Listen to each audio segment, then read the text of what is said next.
But the focus this week has been on commodity prices, and especially oil, the fall that we have reported over this week, and then this bit of a rebound that we saw. And for that, now Manisha Gupta is joining in with all the updates from that commodity space. Manisha, good morning. Some bit of relief coming in for oil prices with the latest OPEC move, I guess.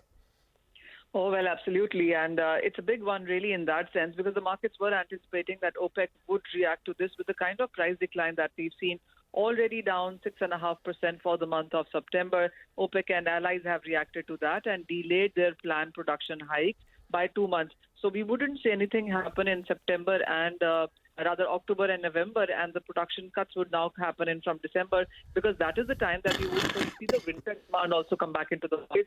That is what OPEC really seems to be thinking at this point in time. Apart from that, a very big decline in U.S. inventories to the tune of almost 6.9 million barrels has been supportive as well. So this is what we are looking at in sense of supplies. But remember, the demand in U.S. also has been weaker.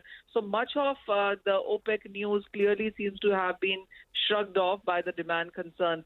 China and U.S. numbers are still on the weaker side. We are looking at U.S. Natural gas and gasoline prices continue to trade at a multi-year lows. Also, there is an increase in supply coming in from Libya as well.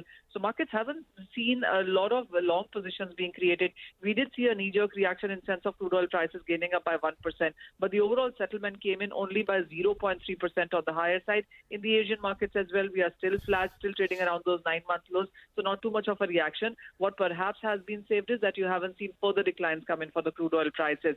But all eyes on the U.S. non-farm payroll data, and that would tell you on how the next week is going to be in sense of commodities.